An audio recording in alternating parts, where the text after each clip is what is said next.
Good morning, everyone. Paul Ruppel here with Fox 29 News Now. Hope you're having a great day. Happy Monday. Hope you're staying dry and warm out there. It's been a cool, drizzly, rainy last couple of days over the weekend and starting that way again today. I want to get you out to a couple of breaking stories that are going on at the moment. The first is Philadelphia police are searching for a missing girl, an 8-year-old girl. They just held this news conference a couple minutes ago. We're hearing there could be developments, but let's get you the video of the news conference so you can see that, and we'll check and see if there is in fact an update to bring you. Wearing a black shirt, blue shorts, and This black is a press Nike conference sneakers. from police This was headquarters around 8 o'clock talking about last this missing night. girl, From Yasmin what we Manning, 8 understand, years she old, got out of the into, Logan section. Sibling argument with one of her siblings here. After that, she ran out, and shortly thereafter, after not being able to find her whereabouts, her foster mother did make the report to us, and the Northwest Detectives has been working on it ever since. John, I know I said something to you earlier. I want to clarify. This isn't the first time that she's ran away. She ran away in August, but she came back before the report was missing. She came right back. So what the detectives have done is they've checked residences of known biological relatives for her whereabouts. That has not been fruitful, and they're continuing to do so. In fact, I just spoke to a sergeant from Northwest Detectives, and he said that they've just uncovered 2 other addresses that may be affiliated with a biological relative, one in Upper Darby and one out in West Philly. So they're going out there to check those as we speak now. But right now, again, it was 8 o'clock last night. It's now 9:30 this morning, so we're at 13 and a half hours. We don't have any reason at this point to suspect foul play or anything, but you can imagine the concern of the family. You obviously imagine our concern, and we want to just make sure that she's brought back or she returns home. We did provide photos to the station, so we know that they're going to be put out all day, and as soon as we get anything more, I'll be back out here and let you know. But I'll take any questions you have. It looks as if you are preparing for a fairly lengthy search. You've moved in a mobile unit here. Yes, that's why actually I'm doing this out here, because this is now our command central, this RV that you see to my right, to your left. So we've established a command post that will remain in effect until conditions change and we locate her. So that's in effect. The weather's not working in our favor, not since last night, but we're going to, obviously we're not going to let that stop us. And I believe, if it has not happened already, I know they were going to have K-9 come out here. I'm not sure if that's happened yet, but the last thing I heard from the executive staff at the morning meeting that I was at, John, was that was one of the things that they're going to bring out here. So they're looking at known residences. And hopefully the coverage that you guys are giving, and we appreciate it again. People, if you know her, by the way, schools of course are closed today, but we understand she attends the Cayuga Elementary School, which is on the 4300 block of North 5th Street. I say that just in case there are people that live or are around there that might see her in that area. I want people in that area to kind of keep their eyes a little extra open too, because maybe not knowing that there was no school, maybe, and she might have said, well, I know I have to go to school tomorrow. I don't want to come home, but I'll go to school. School's closed, but of course we're still checking that, and we hope people in that area are mindful of what's happening here now. Is the consensus of her family and of those who take care of her, does she have the wherewithal to be able to navigate public transit?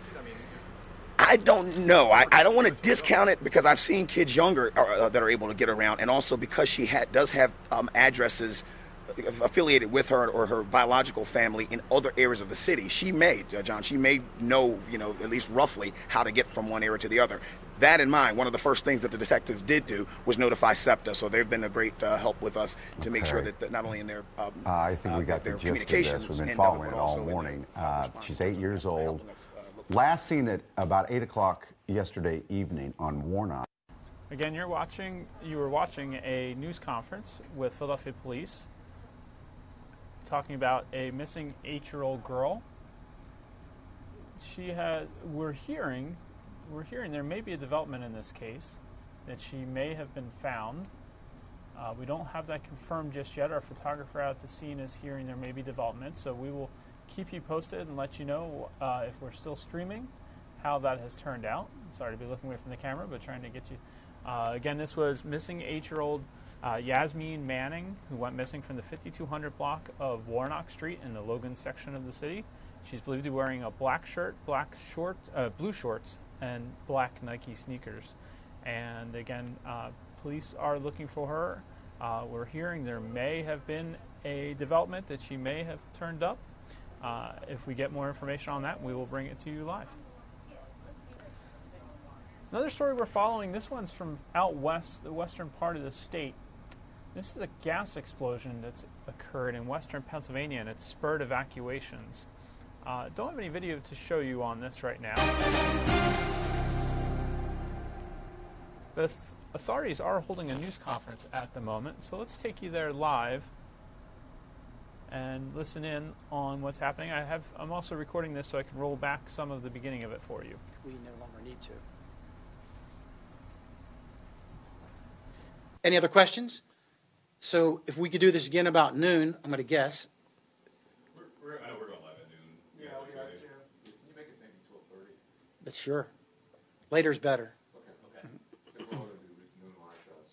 Okay, yeah, so let's figure on 12:30, and by that time, maybe I'll have had a chance to talk to the people that I believe have been able to go down and access the scene where the fire initiated that can give us answers to some of those questions that you may have and that I have as well. If any of those representatives from the company would want to join you, we would certainly. I'm sure you would like to talk to them. Did they email you that statement, by chance? Sir? They emailed you that statement? They printed it out, yeah. Okay. Take a picture of it. I got all kind of scribbly notes all over here. Hold on a second. Yeah.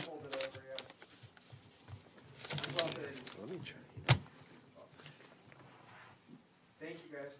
You're welcome. What's that number on there? Because I gave it the one you gave me. Yeah. People said it didn't work. You've been watching the tail end of a news conference out in Center Township, Pennsylvania. This Kramer, is with Barry regards Kramer, to a K-R-A-M-E-R. gas explosion in western Pennsylvania that spurred evacuations, but no injuries have been K-R-A-M-E-R. reported. We killed the sound there. Beaver County officials told news outlets a gas line caused the blast, which was reported shortly before 5 a.m. this morning in Center Township. A home, 2 garages, and several vehicles were destroyed by fires caused by the blast, but crews were able to move several horses to safety.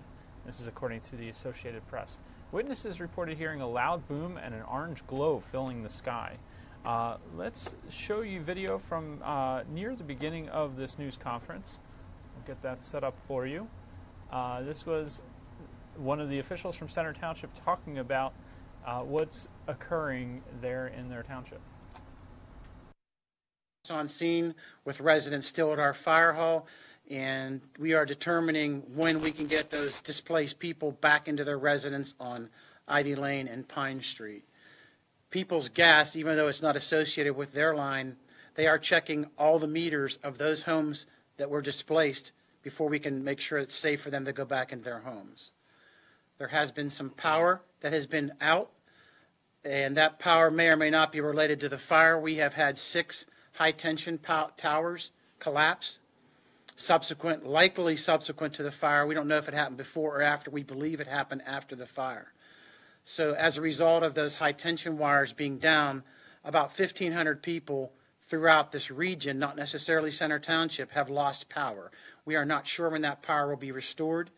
The power has been de-energized in a lot of those lines, and it's currently being grounded, so it's safe for people to go into that area to make sure the fire is out, which it is, and it's safely to investigate the region. There is no environmental issues associated with this, no environmental issues from the time the fire burned until its current condition. It is methane gas with it, which is lighter than air, and it goes upwards, unlike propane gas that falls and it's heavy. So the fire actually was good as far as burning off the gas. Once the valves were shut off, the fire burned itself out, and that's the status where we're at now.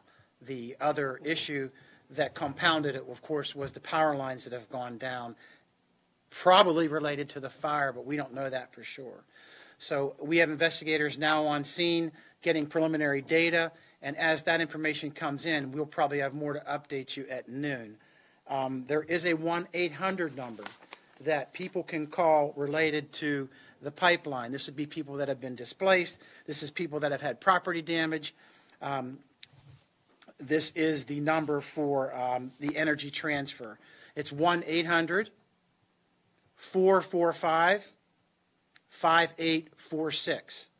1-800-445-5846. Again, people that have had property damage associated with this or have questions concerning the pipeline, residents that may be north and south of that. However, that number has been set up to be answered by the energy transfer people on questions that I can't answer.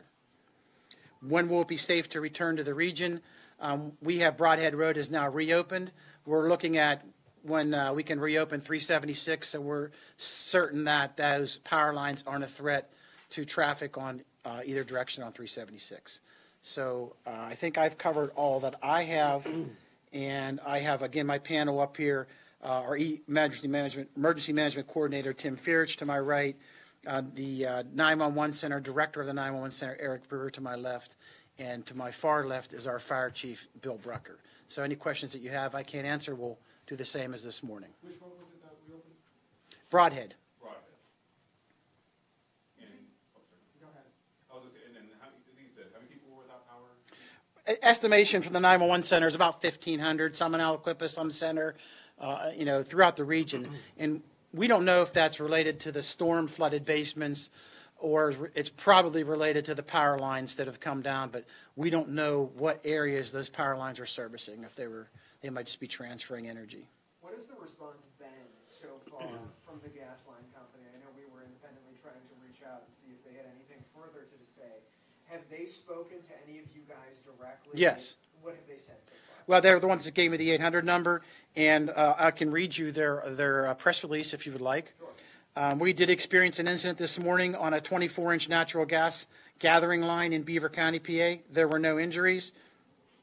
This incident, which occurred at approximately 5 a.m. Eastern Time, was detected by our monitoring system, which triggered the closing of valves to isolate the line.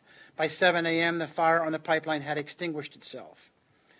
There were evacuations from several homes in the area. All the appropriate regulatory notifications have been made. We do not know the cause of the incident at this time. However, a thorough investigation will be conducted. We have activated a toll-free number for people who have experienced property damage, which is what I gave you previously, 1-800-445-5846. We will provide updates as information becomes available. And at this point, they're providing those updates through us, and I'm trying to filter those out to the media as best as I can. Can you talk about the power lines? Were there high tension? There were high-tension power. The towers themselves came down. 6 of the towers fell. 6 towers fell.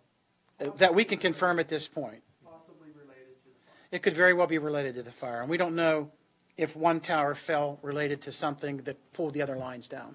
So, it might have been more like a domino effect, but again, I'm just speculating. 6 towers fell in the vicinity of Bunker Hill Road? Bunker Hill Road in the vicinity of the fire itself. Okay. Can you elaborate on the date you said that the line opened? What did you mean by that? It became active as far as they started filling it with gas on September the 3rd. So it hadn't been working before? It had not, according to them. It's a new line. It's like a week ago, right? 2 weeks, 2 weeks ago. roughly. Well, yeah, Okay, 10 days ago. How sorry. concerning is that? It just opened up and then... Sure, it's concerning, and we have questions that we would like to answer that the public would like to know as well as us. Is it safe to continue on? And so those questions, I think the cause of the incident itself might help determine, is this going to happen again? Those are the questions that I'm sure many people have, and I don't have the answers to that yet.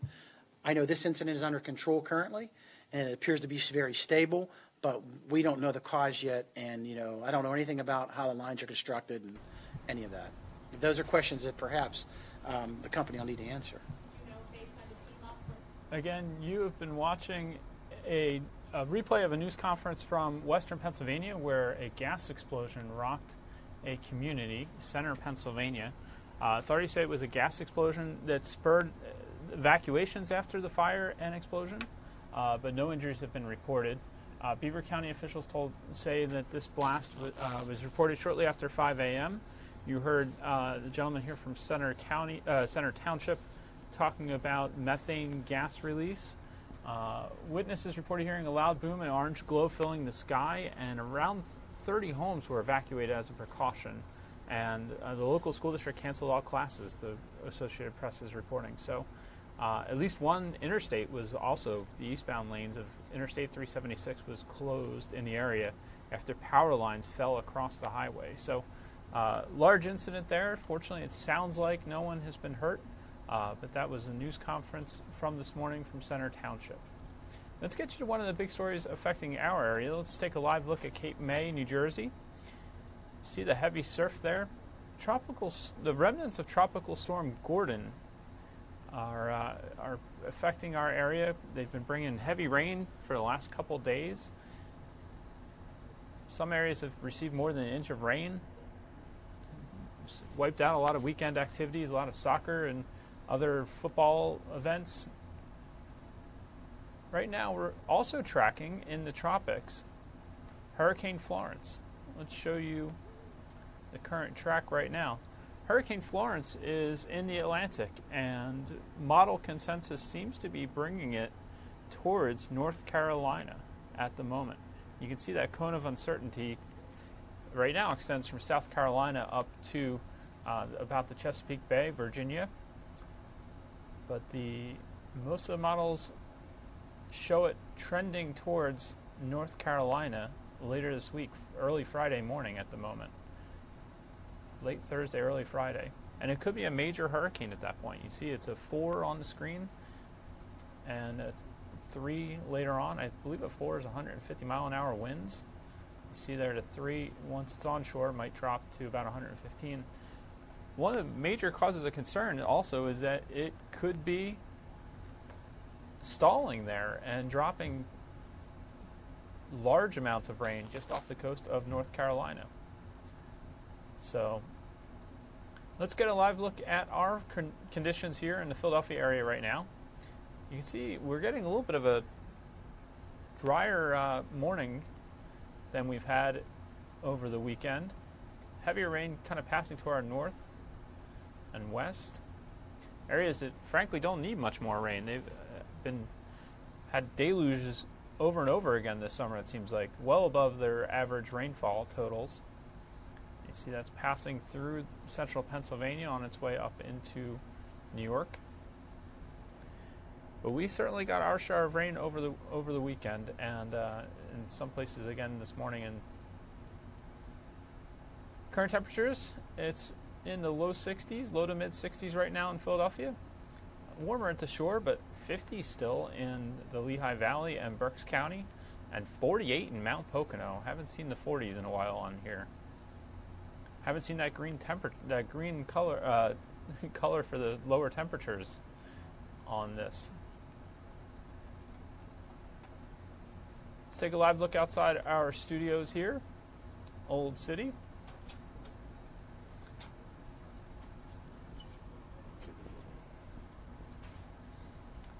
It's 64 degrees, dew point 62, a little bit lower, so not quite as humid as it's been.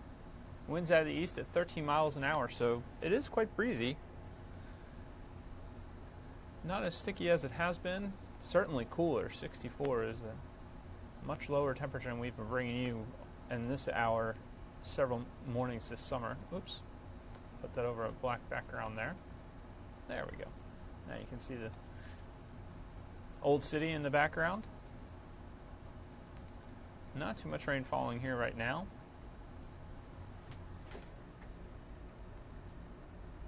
Let's show you, we've been looking a lot at Rehoboth Beach this morning. Let's take you live to Rehoboth. Looks like they're drying out a bit there. We've had some coastal flood warnings and advisories at the shore. Minor to moderate flooding at the shore. Show you the warnings map so you can get a feel for those.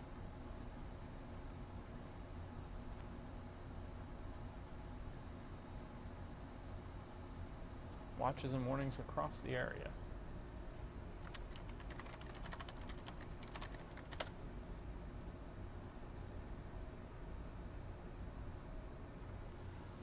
National Weather Service is calling us a nice taste of fall. High pressure to our north, along with northeasterly flow and rainfall, combined to produce much cooler than normal temperatures yesterday.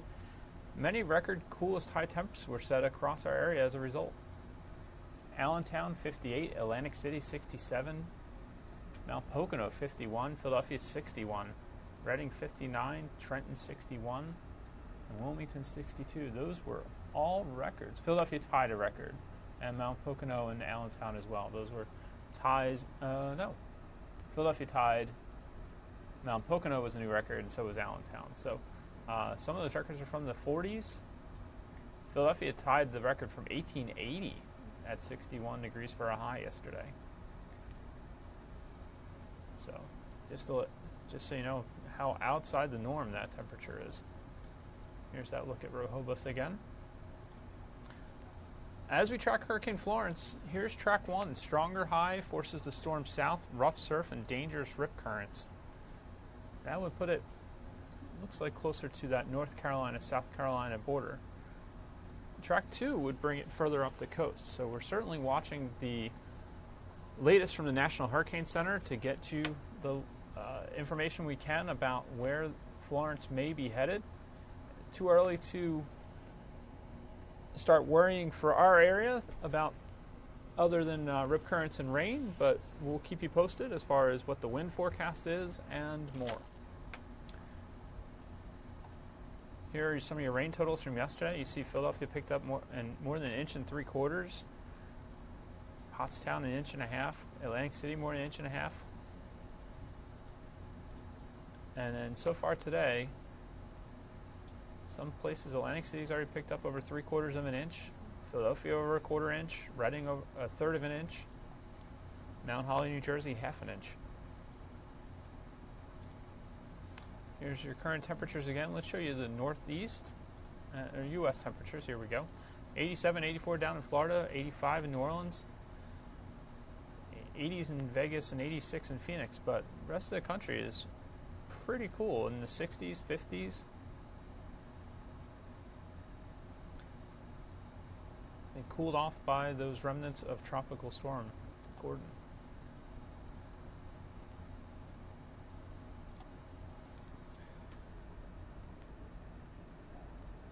Let's get you to some of the other news stories we're following for you this morning. I'll show you a little video of the rainy conditions out this morning at Aronimink. That's where you see there in the foreground, Tiger Woods was getting in some practice swings. This is Delaware County. We'll find out later this morning if the final round of the BMW Championship will be suspended again at the waterlogged greens at Aronimink Golf Club. Looks like they're trying to make a go of it. There's some more footage. More than 2 inches of rain saturated the course in Newtown Square and suspended play yesterday. If half of the field does not play 18 holes today, the tournament will become official after 54 holes, making Justin Rose the winner. We had one of our crews out there to get some of the practice swings this morning during Good Day Philadelphia.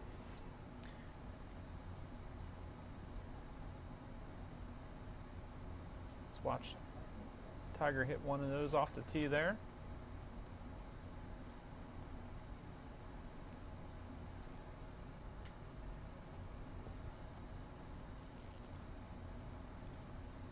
Here's a little more footage from out there this morning.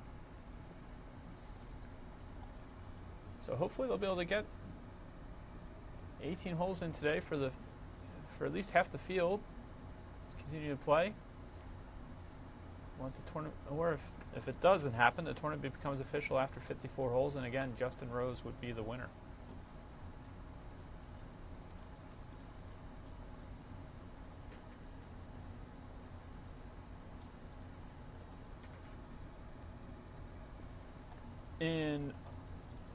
Let's take you to Upper Perkiomen. I believe it's Montgomery County.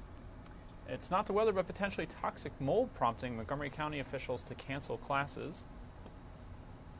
Let's show you. I don't have some video of the school. Just have to read this one for you. There will be no school this week at Upper Perkiomen Township High School. They found more black mold growing inside the school. The building was scrubbed and treated for mold over the summer, but now crews are working to fix the moisture problem so it doesn't grow back. Mold will be the focus of the upcoming school board meeting on Thursday night, and concerned parents are encouraged to attend.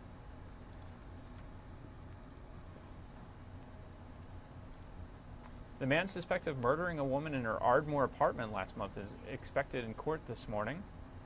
According to court documents, Jonathan Wesley Harris is scheduled for a preliminary hearing at 9:30 a.m. in Ardmore. Police say former model Christina Carlin Kraft was seen on surveillance video walking into her apartment with Harris on August 22nd. She was found dead the next day. Harris is charged with first, second, and third-degree murder along with robbery and theft. He's being held without bail.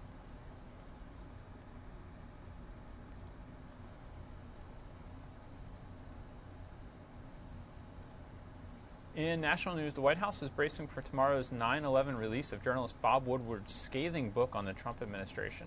And the president himself is still hoping to ferret out the anonymous administration official who wrote a critical account in the New York Times. Fox's Doug Luzader has more this morning from Washington, D.C. Yes, excerpts from this book were released last week. Probably the most salacious, anecdotes were out there. But this thing does reach a wider audience this week as it's actually formally released. And the president is likely to argue that in his mind, this is more evidence that the mainstream media is kind of out to get him. There is one event on the president's schedule today, lunch with Vice President Mike Pence. And it's hard to imagine that they won't talk about what has had the media scrambling over the past week or so. Reports from within the administration of chaos and breakdowns, including one from an anonymous insider. It's not just deceitful, but it's really an assault on our democracy, and that person should do the honorable thing, step forward and resign.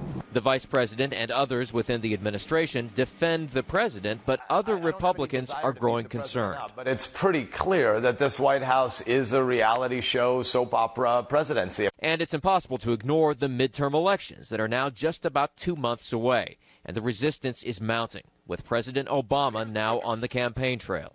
In 2 months, we have the chance, not the certainty, but the chance, to restore some semblance of sanity to our politics.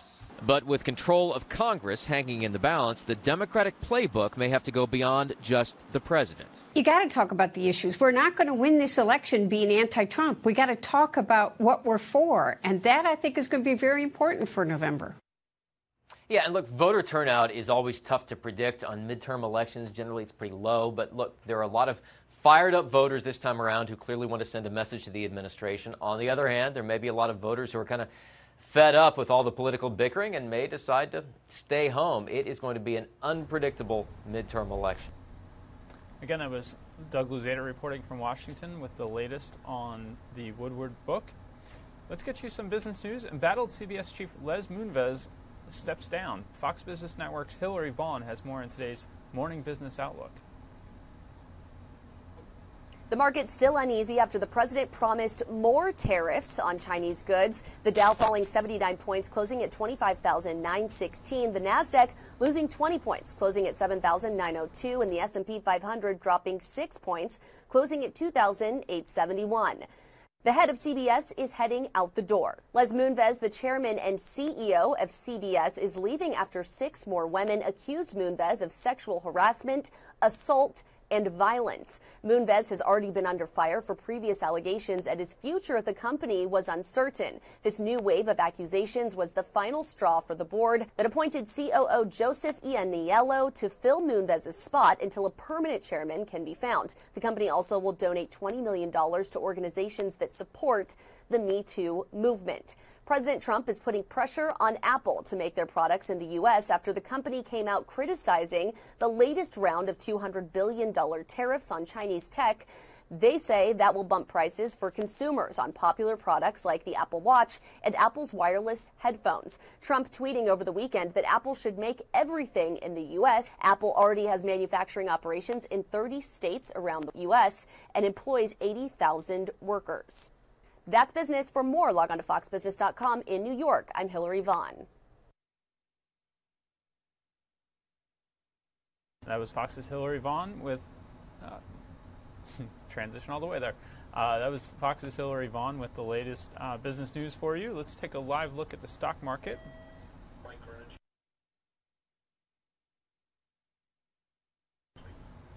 Right now, you see the stocks are up 26 points. New York Stock Exchange about 0.1 of a percentage point up. The Dow Jones Industrial just below 26,000 at 25,942.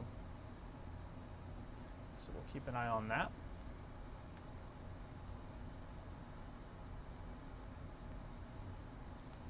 Let's get you another story this morning from Good Day Philadelphia. This is the family of Kaden Mancuso, the 7-year-old girl who was killed by her father in a murder-suicide, is pushing to change the way the state handles family court matters. Her mom joined Good Day Philadelphia this morning to tell us about her meeting with Governor Wolf over the weekend. This has been one of the worst stories we've ever covered. The family of 7-year-old Caden Mancuso is demanding change, and soon, after she was killed by her father last month in a murder-suicide. So Caden was staying with her father, Jeffrey Mancuso, during a weekend visit early last month at his Manayunk home when authorities say he killed her and then himself. Her body was found by her stepfather. So Caden's family, they want to make sure what happened to Caden never happens to any child ever again.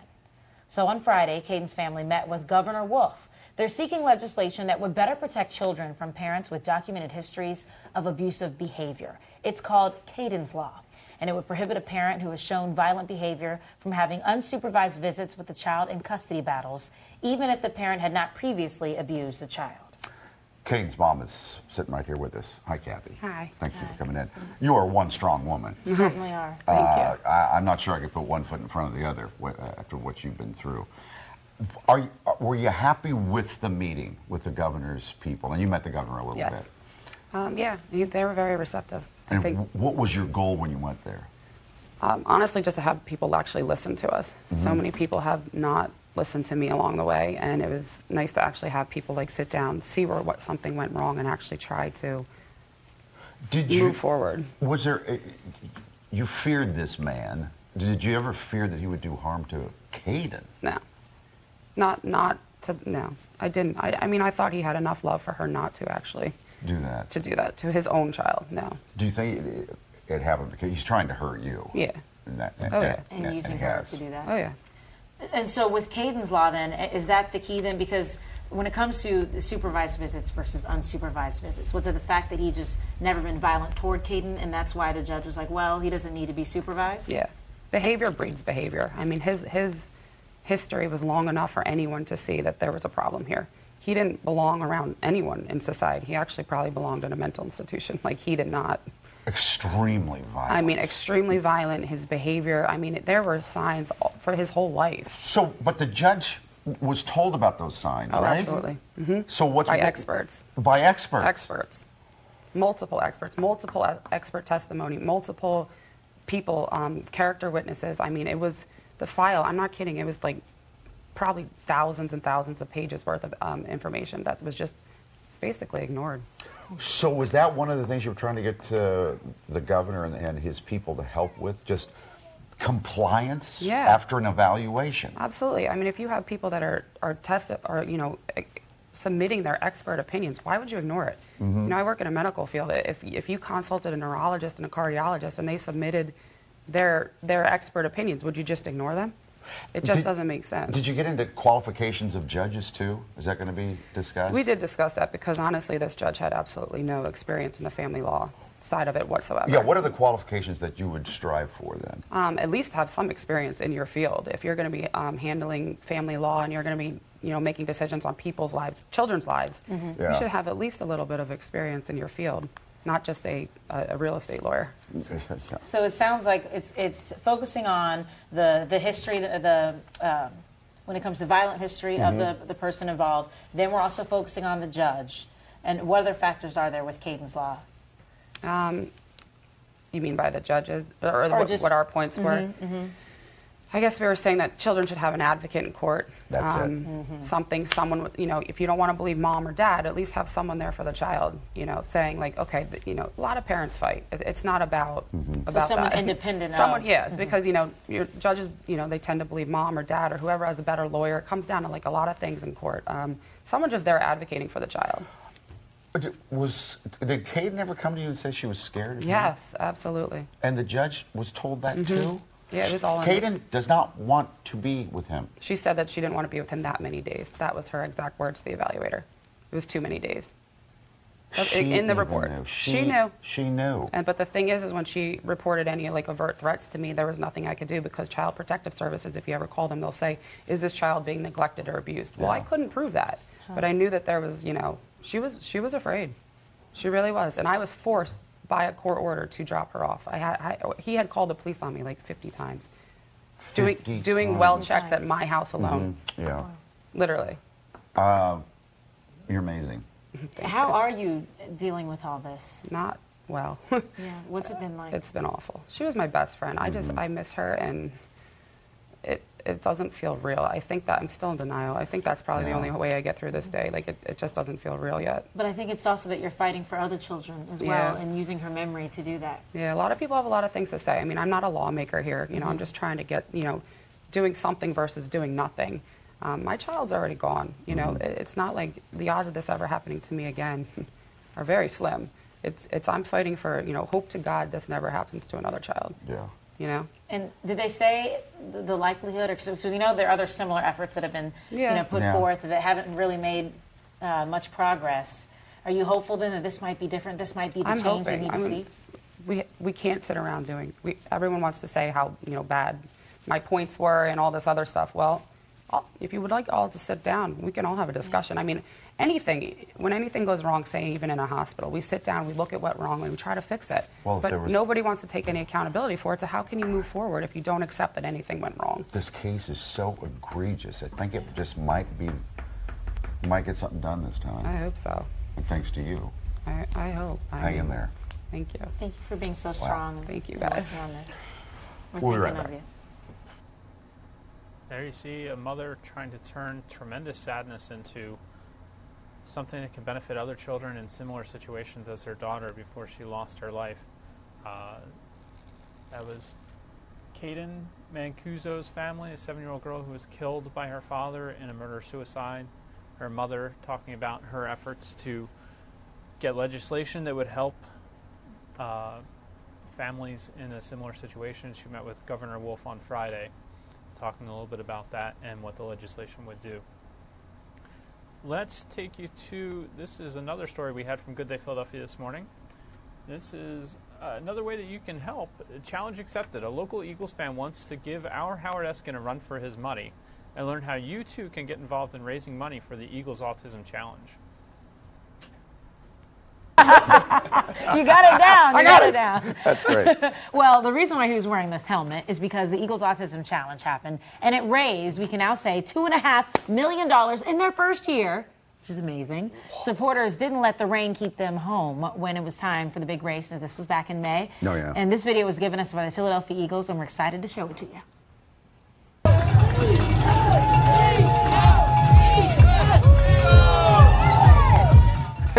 Enthusiasm and all that rain. A lot of enthusiasm. So the biggest fundraiser for the cause, our Howard Eskin, is here. The Eagles even put catchphrases on his bike, so we're going to read some of them because it's pretty funny. I was checking it out. Ryan Hammond, the executive director of the Eagles Autism Challenge, is here too. But there's someone else who deserves to be acknowledged as well, who's also here. Hey, Ben, welcome. Good morning. Good to see you, Ben. Good to see you. Good morning, Good Alex. morning. How are you? I love the Eagles jersey. You're ready to go. Thank you very much. Before we talk about how much money everybody made, and a staggering over $2 million, Ryan, Yes. this is kind of your baby.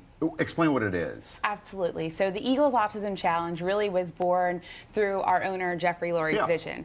His commitment to autism is personally as a brother on the spectrum, and he really felt like it was time to leverage our platform in the NFL as the Philadelphia Eagles to have him be a voice for others, to be a voice for other families as we continue to see the prevalence of autism increase to now 1 in 59 being diagnosed. So somebody came up with the idea about this bicycle thing, right? Yes. That was him. So he wanted to bring people together in a major way. So you can not just raise money, but we can all unite that day and feel bonded and also have that unique engagement with our organization. We're going to do it again. Oh, yeah. So this actually is our debut, announcing the date. Here we go. May 18th. Woo! May what? May 18th, 2019 is the Eagles Autism Challenge. Where do we have to ride?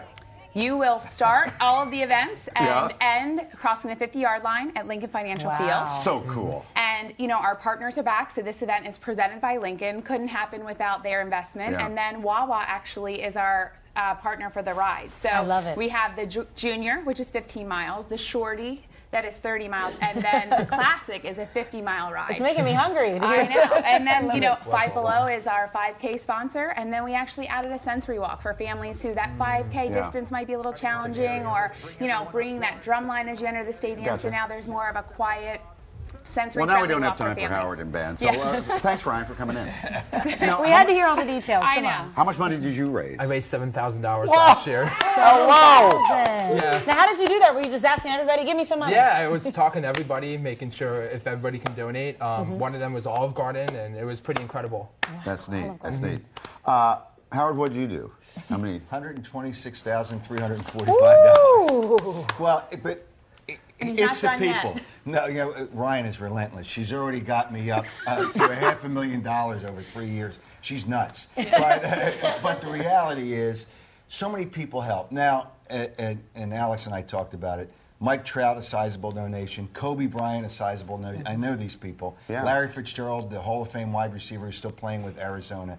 And a couple of the Sixers owners, Gabe Kapler, Andy Reid, coaches around the NFL and people in baseball. But it was really the people that really contributed, that jumped on board. I didn't start until February. Yeah. And I remember, I'll never forget this moment. I'm at the owners' meetings in Orlando. And Jeffrey Lurie and I are talking about it. And he told me, he says, "You're going to get a ring." I said, "Oh my gosh, that's so exciting." But I said, "Jeffrey, I'm at 11,000. I'll get to 15,000." Over $100,000 later. Oh my God! But I was relentless every day with trying to get people involved. Yeah. And I think that's the important part. And then the fact that the Eagles, I had no idea what was going to be on this Eagles bike. gave you that bike? Yes. And his To ride. face is on it. Look at Of that. course. With a king's crown, of course. And the coat. You have the things coat. I'd say, of course, the king of bling, never had a bad day in my life. Oh, my And one of God. the great sayings, if you're scared, get a dog. Economic underdog. I also Howard. like this one. Keeping it real on 2 wheels. On 2 wheels. Hey, Howard, do me a favor. Put your hand over your heart with the ring, and then leave it there so You we want can it get over it. my heart or just not over No, I just want to be able to get the shot Yeah, of we this want to thing. see this ring. For some reason, your ring looks bigger than the players. Because my hand is not as big as the players. Oh, is that what it is? However, I will say this. I am honored, and people have to understand this. I'm part of the broadcast team. That's why I received the ring.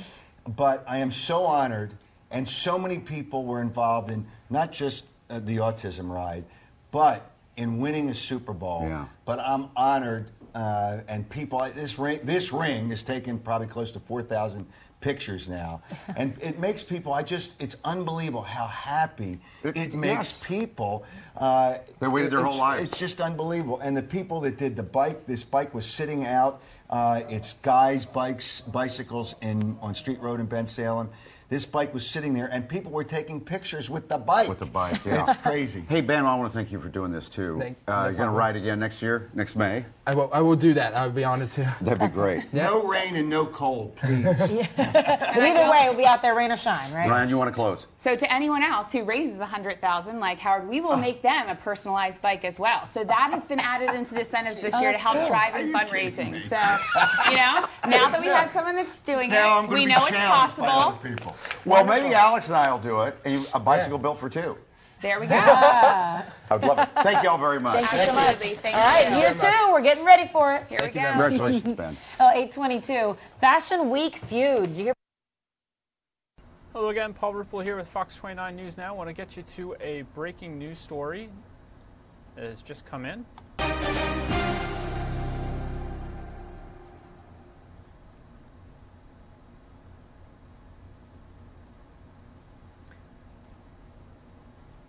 The National Hurricane Center is reporting that Hurricane Florence in Advisory 45 here, they've been tracking all the way since it came off the coast of Africa. Florence has rapidly strengthened into a major hurricane. Let's show you the tweet there from the National Hurricane Center, Atlantic. Hurricane Florence now a major hurricane. Let's get you some of the stats here as you look at some maps and imagery from our Fox 29 Weather Authority. You see it has some warm temperatures to work with, but it's the latest on Florence. As of the 11 a.m. advisory is max sustained winds of 115 miles per hour. It's a Category 3.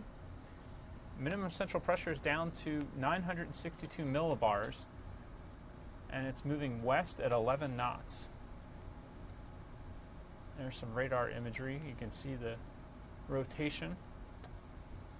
It's got lots of fuel to help it grow as it approaches the U.S. coast. There are temperatures in the upper 80s, water temperatures, and you see it's moving pretty deliberately at 13 miles an hour westward movement as of the 11 a.m. advisory.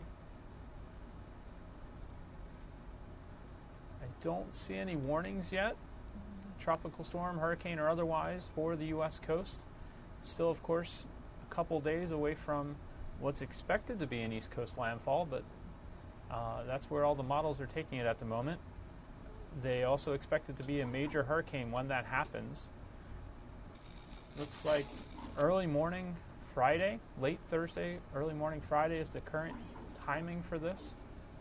And one of the biggest problems is, as you see there, is the Euro and GFS, the global models that our weather authorities put up for us here. They show it kind of stalling there, staying still and not really moving. So lots to be concerned about here with Hurricane Florence. 86, 84 degrees, the water temperatures off the coast as it starts to move towards the East Coast now. A lot of model consensus that this thing is moving towards the East Coast. Hurricanes, of course, are unpredictable, so nothing is a certainty, but we're going to have to keep watching this pretty closely. It looks like we may be getting a live event here. Let me check on that for you. See what appears to be... No, that's unrelated. That's something else. We're going to keep watching this.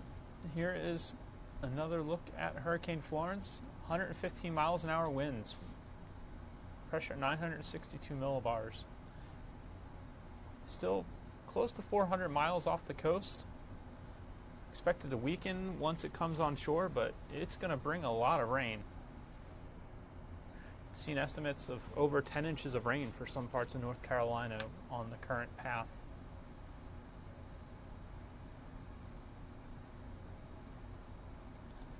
Again, the National Weather Service, National Hurricane Center announcing just now in its 11 a.m. advisory that Florence has rapidly strengthened into a major hurricane. This was a tropical storm yesterday at one time. And for a little over a day, I believe, it had weakened to a tropical storm. But now it is back to Category 3 status.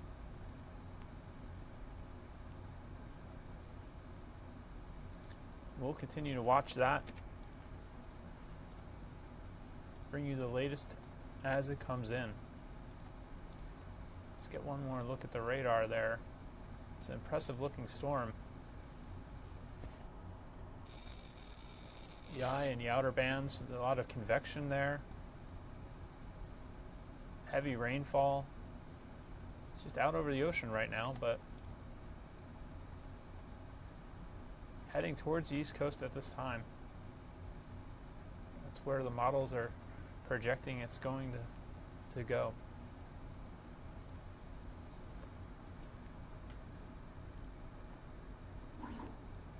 While we digest some of the latest information, let's get you to one more story from Good Day Philadelphia this morning.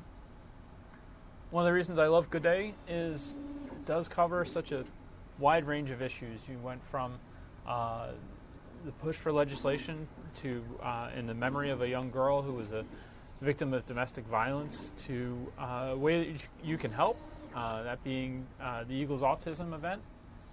I believe they announced a date for the first time there when they were on our air. I think it was May 18th, 2019. So ways to help there. And then this is a story about for your children who are friends who are going back to college. As kids starting college, don't have enough to worry about. Many are also stressed that they'll fall victim to the so-called freshman 15.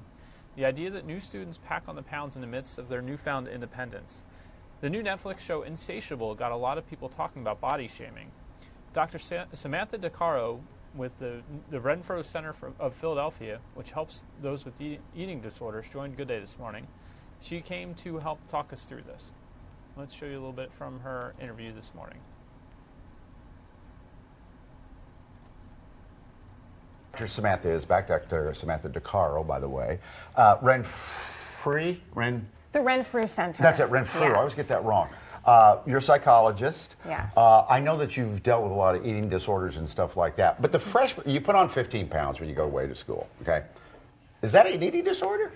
No, it's not an eating disorder. The freshman 15 actually has been debunked, believe it or not. Okay. Yeah, it's really not, it's not accurate. But there's this, it's a term that really, it's the alleged weight gain that someone gains their first year of college. And, you know, weight gain is not always an unhealthy thing. And weight loss isn't always a healthy thing. And I think we're so focused on this that weight is, equates health all the time. It does. Yeah. And when you say it's not accurate, you mean the full 15 or just in general? It's not, it's proven that kids don't gain. In general, I mean, some weight might be gained, Yeah. but our bodies are meant to change over time. And it's really not, it's not necessarily a problem. It doesn't actually mean that someone's unhealthy. All right, we'll go home. We're not going to do the segment anymore. Well done. All right, get the heck out of here. What is unhealthy is the reverse freshman. What 15. is a reverse Yeah. 15? People are losing 15 pounds? Well, actually, so this term refers to students, college students and high school students who are going to extreme measures because they're so fearful of the freshman 15, they want to prevent it. And they want to make sure that they're taking measures, they're dieting, they're doing all kinds of things to make sure that this doesn't happen to them because they're so afraid. The stress of gaining, they lose. Exactly. Yeah, and they're doing so in dangerous ways. I mean, we're talking about excessive exercise, even when injured. We're talking cutting calories far below what the body and brain need to thrive, diet pills, laxatives, and these behaviors can trigger on a full-blown eating disorder. You know what a lot of people do? They just start drinking alcohol and not eating food. Well, that's another thing. What we see sometimes is college kids will save up their calories for a night of drinking or save up their calories for an event. And this is really disordered. I mean, if you're hungry and you need food and you're denying yourself food because you want to go out drinking later, that's disordered eating. Well, as mom and dad, should we have this conversation? Maybe it's too late for the freshmen now. The problem is, though, how does mom and dad know? Because a lot of times, if you're away on a college campus in a dorm, I'm calling you, I might FaceTime you, but how will I know that you're going through these things? Right. And kids aren't always telling their parents everything. I think you need to ask. Parents need to educate themselves about what eating disorders are, first of all, because these behaviors can trigger on a full-blown eating disorder. So when you say ask, as far as like, hey, what'd you have to eat today kind of ask? I think we're talking about before they ever leave for college. Now, you're going to hear this thing called freshman 15. Right.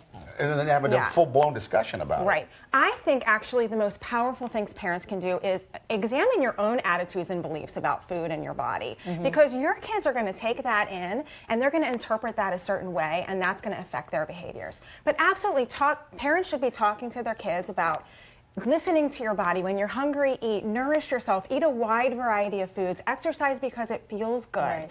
So these are the conversations and the things you need to model as a parent. And the reason why I said now, because I mean, school's in session now. So if your kid's away at school, they're a freshman, they're already there. That's why I said these freshmen, well, they're too bad for you. No, don't say that. The future freshmen.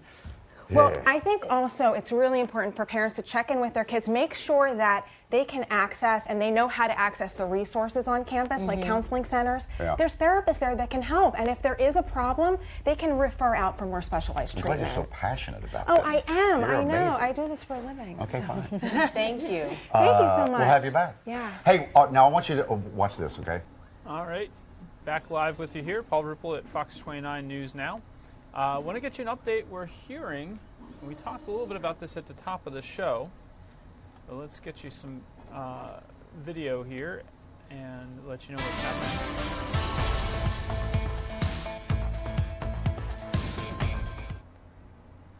We are hearing that Yasmin Manning, who Philadelphia police have been searching for, an 8-year-old girl, last seen around 8 o'clock last night, has been found. We don't have much more information than that, but we're hearing she's been found on North Darien Street in Philadelphia. This is video of her home, and you saw her picture earlier. There's some police arriving at her home.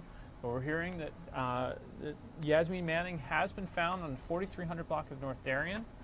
Our Jeff Cole has this information and is heading there at the moment. So we'll have an update for you on the Fox 29 News at 5 tonight. Get you the latest information about a young lady, 8 years old, being found in Philadelphia.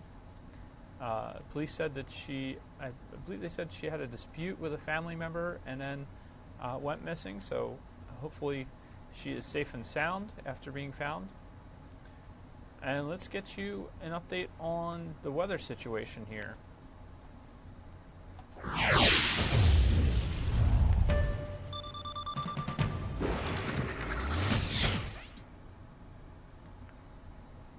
As we mentioned earlier, Hurricane Florence, as of the 11 a.m. advisory, is now a Category 3 storm, a major hurricane, heading towards the U.S. southeast coast at the moment, according to computer models. You see it there, a 3. Further strengthening is expected. Could be a 4 when it nears the coast of, right now the projections are somewhere between South Carolina and Virginia. North Carolina currently in the crosshairs. And you see those models there, they slow down. They have the storm stop and dump a lot of rain over that area. So we could see some of the rain spin off up to our area. Certainly going to see the beach effects, erosion, high waves. The Weather Service often refers to it as life-threatening surf. Those kinds of conditions, if you plan to be in the water, down the shore later this week, or on vacation this week, or down there over the weekend, you really want to keep an eye on the conditions. You may need to stay out of the water. North Carolina and the southeast coast looking at an even more perilous situation. See high water temperatures, 86, 84 degrees, as Florence makes its way towards the coast. Still moving at 13 miles an hour westward. Winds 115 miles an hour. See, even when it moves inland, it's going to have 85 mile an hour winds there as a Category 1 after making landfall. So we'll have the latest for you, of course, on the Fox 29 News at 5, 6, 10, and 11 tonight. Keeping an eye on Hurricane Florence. And that's not the only situation in the tropics right now. We should mention further down south, there's Hurricane Isaac. Isaac is a small hurricane, and uncertainty in the forecast is greater than normal. It's forecast to begin weakening when it approaches the Lesser Antilles. So that one's heading into the Lesser Antilles in the coming days. You also have, I believe, another system, only has a 10% chance of organizing right now, that's already in the Caribbean. And yeah, behind both of those, you have Hurricane Helene off the coast of Africa, following in the path of Florence and Isaac, making its way west at 16 miles an hour. That's a Category 2 storm. Isaac is a 1, and Florence now a Category 3 after being just a tropical storm at times yesterday. Let's get you live. This looks to be a North Carolina Emergency Operations Center news conference occurring right now. Let's take you live. To get ready. So let's use that time. We're using it as a state, and I urge North Carolina to use that period of time to get ready. The good thing is that North Carolina does have experienced emergency responders who are already hard at work. They're seasoned and ready, and we're grateful for them often putting their lives on the line to help others. We often help other states in crisis, and now we're getting that help in return with heavy equipment, helicopters, high-axle vehicles, and other emergency equipment that we may need, as well as more swift water teams. We have 200 National Guard troops that have been activated, and we have many more who are there and ready to serve and to be activated when we need them. Our best defense is good preparation. Preparation as a state is making sure we have enough people, enough fuel, shelters, making sure we stage resources strategically around the state, and that we're coordinating with our utilities, with our county officials, our federal officials, and many more.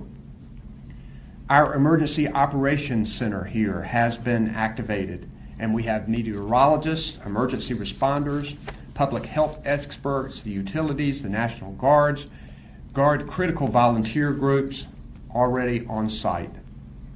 And right now, we're getting the resources in place that we may need. Our state transportation workers are readying earth movers and other equipment to clear roads. And we're making sure that our local contractors are in place. The state health department and counties will make health centers and facilities along with shelters ready. And we're always grateful for our volunteer organizations like the Red Cross and the Baptists on Mission and others who have already pledged to help us provide food at the shelters, and we're grateful for their dedication. Now you, the people of North Carolina, need to get ready. Now is the time to review your emergency plans, not later when this storm is on our doorstep. Figure out your evacuation route and discuss how you will contact family and friends, particularly seniors who may be in your family. Gather up your emergency supplies, food, water, flashlights, extra batteries, medications, important documents, and other items that you will need if you have to evacuate quickly. Remember to plan for your pets if you must evacuate. And make sure that you clear your yard of debris that could cause damage in high winds. We know that this is already just turned into a Category 3 storm. It could be Category 4 by the time it gets here. Those are high winds, and debris can cause significant damage and even injury or death. And it's also important to remember that Florence is a threat well beyond our coast. So inland counties need to be ready as well. We ask you to stay tuned to your local news and monitor your weather forecast very closely. North Carolina is no stranger to hurricanes. We are a resilient state and resilient people. Experiences like Hurricanes Matthew, Floyd, and Fran have shown us that storms and heavy wind and rain can affect the entire state. So we must all be alert and ready. Western North Carolina even should prepare for potential landslides from this storm and its rain. I've declared a state of emergency, and that loosens restrictions for trucks and heavy vehicles to get where they need to be. It also has already helped farmers harvest their crops. We've heard several farmers who were able to use this emergency order to work over the weekend harvesting crops like tobacco and corn and sweet potatoes and melon and getting livestock to safety. The state of emergency also lays the groundwork for federal help that may be needed for response and recovery. Right now, I'm going to ask Emergency Management Director Mike Sprayberry if he would give us a word or two about the preparations that are being made. Mike? Thank you, Governor. Again, the state EOC is activated. We're on 24-hour activation until the end of this event. So we'll have all of our state emergency response team partners, to include state agencies, the private sector, and our volunteer organizations that are active during disasters. We've alerted or activated all of our resources.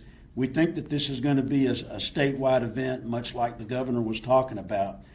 There really is a serious threat from dangerous winds, dangerous coastal storm surge, and also dangerous riverine flooding caused by high amounts of precipitation. So we have to take this storm very seriously. FEMA is already here with us. They have an incident management team with us. I spoke with Administrator Long just this morning, and we're having frequent conversations. I'm also in daily conversation with the National Hurricane Center, so we're making sure that we've got the latest information.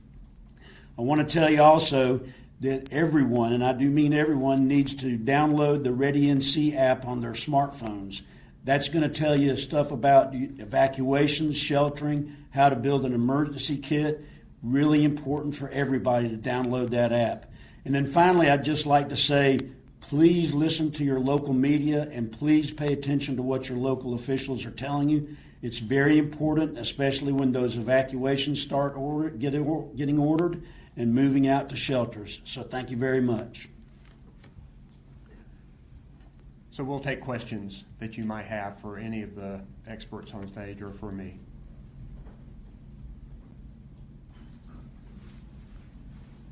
Yes. Hi, Governor. They were proud of what they did, and they fought a heroic fight. And I am so proud of our membership and the members of the New York City Fire Department. Not one single person who I spoke to said that if they had to do it all over again, that they wouldn't go down there. We knew the job that we had to do. So what kind of support and care can current members give to each other when they have been diagnosed, or if they haven't been diagnosed? What kind of informal or formal methods are there beyond like medical treatment? Well, the New York City Fire Department is a huge family. It's a huge support network, unlike anything that I've ever seen in my life, and that's why I'm so proud to be a member. It appears our When one of our members changed there. Let's take it back live. You were watching North Carolina officials discussing Hurricane Florence, now a Category 3 storm, just as of the 11 a.m. advisory from the National Hurricane Center. Just to recap real quick, 115 mile an hour winds at this time, westward movement of 13 miles per hour, and the models, that cone of uncertainty you hear about a lot, is getting pretty narrow. It's from South Carolina to Virginia, but really from about the Outer Banks down to South Carolina is where the forecast is currently taking the storm. Expected to be a major hurricane still, maybe even a Category 4, with even stronger winds when it makes landfall potentially on the U.S. East Coast. That's not until overnight, Thursday night into Friday morning, but we're going to be watching this closely, especially what kind of impacts we'll have in our area. Fox 29 Weather Authority has been talking to you about the potential for high surf, beach erosion, life-threatening surf, the Weather Service calls it. So we'll be, hopefully we won't have too many impacts in our area, but the storm, the way it spins counterclockwise, can cause water to pile up in that northeast quadrant, northwest and northeast side. So it could push water towards the Chesapeake Bay, towards the Delaware Bay, and into our area. It's certainly going to bring a lot of rainfall. Estimates of 10 inches or more of rain for parts of North Carolina, even interior portions where you can see those, the Euro and GFS models show it kind of staggering there once it hits the coast and as it weakens, but still dumping lots of torrential rain. We'll have the latest for you on the Fox 29 News at 5, 6, 10, and 11 tonight. And we'll keep you posted on fox29.com and our Facebook page. Right now, thank you very much for watching. Paul Rupel here with Fox 29 News Now. We're going to sign off for now, but we'll bring you the latest as it comes in. Have a great day.